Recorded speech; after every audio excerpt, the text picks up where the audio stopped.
Assalamualaikum warahmatullahi wabarakatuh. Pada video ini saya akan sedikit menjelaskan bagaimana pemahaman saya mengenai teori interaksi simbolik. Mungkin langsung saja. Jadi, penyebab dari teori interaksi simbolik ini yaitu Georg Herbert Mead.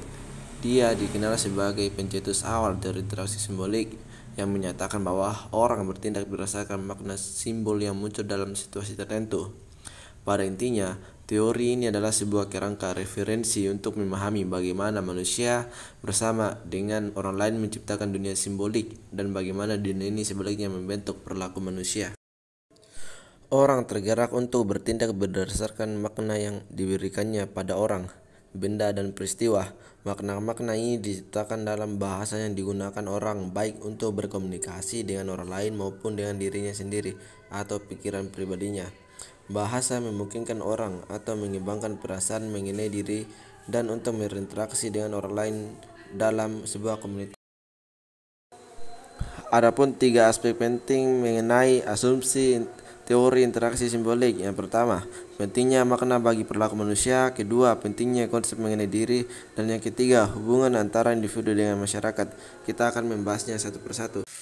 Yang pertama, pentingnya makna bagi perilaku individu. Manusia bertindak terhadap manusia lainnya berdasarkan makna yang diberikan orang lain kepadanya. Perilaku sebagai suatu rangkaian pemikiran dan perilaku yang dilakukan secara sadar antara rangsangan dan respon orang berkaitan dengan rangsangan tersebut.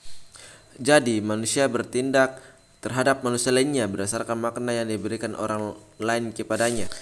Saat Anda tersenyum misalnya, jika Anda tersenyum kepada orang lain, maka orang akan merespon bahwa Anda ramah.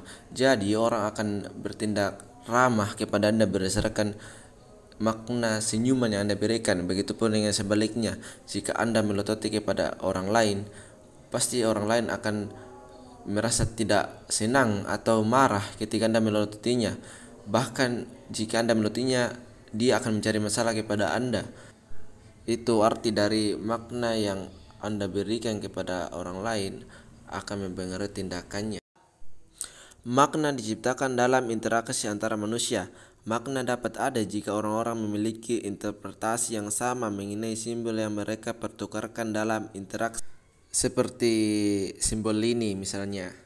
Jika saya memberikan simbol ini kepada orang yang paham-paham betul dengan film-film Korea, sering menonton drakor, pasti dia akan mengerti bahwa simbol ini adalah sarangheo atau lambang cinta lah.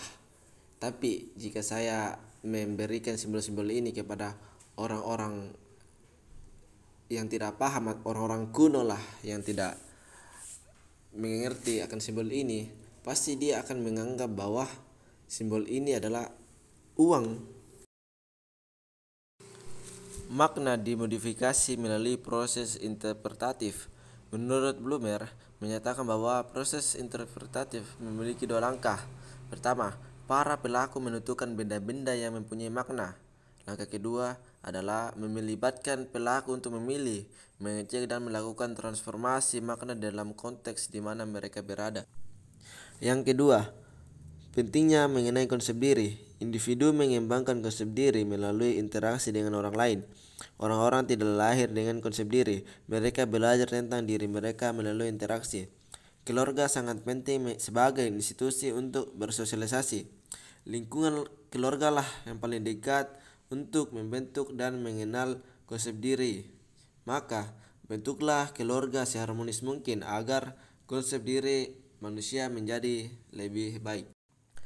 Konsep diri memberikan motif penting untuk perilaku, keyakinan, nilai, perasaan, penilaian-penilaian mengenai diri mempengaruhi perilaku.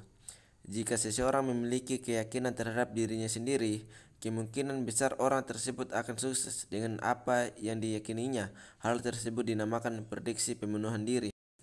Maka jika kamu punya harapan atau cita-cita, maka yakinkanlah, sehingga keyakinan-keyakinan itu yang akan mendorong kita untuk memenuhi harapan atau cita-cita itu.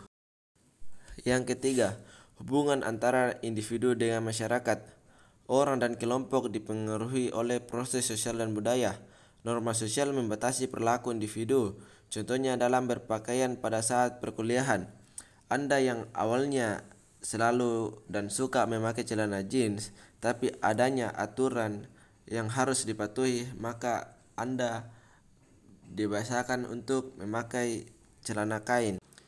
Budaya secara kuat mempengaruhi perilaku dan sikap yang kita anggap penting dalam konsep diri. Kita berperilaku baik bisa jadi karena budaya-budaya atau kebiasaan baik di lingkungan kita. Kita menggunakan pakaian tertutup maupun terbuka, itu bisa jadi dipengaruhi oleh kebiasaan atau kebudayaan di lingkungan sekitar kita. Struktur sosial dihasilkan melalui interaksi sosial. Struktur sosial yang ada bisa berubah jika sebagian orang tidak menjalankan apa yang telah disepakati dan lebih mendominasi sesuatu yang baru. Struktur sosial yang baru ini terbentuk melalui interaksi sosial. Struktur sosial kayak COVID misalnya, budaya salaman yang dulunya itu berjabat tangan berubah menjadi seperti mempertemukan kedua telapak tangan atau tos sikut. Karena adanya sesuatu hal, jadi budaya yang dulunya begini jadi begitu. Mungkin itu saja penjelasan singkat tentang teori interaksi simbolik dari saya. Kurang lebihnya mohon dimaafkan. Wabillahi taufiq wal hidayah. Wassalamualaikum warahmatullahi wabarakatuh.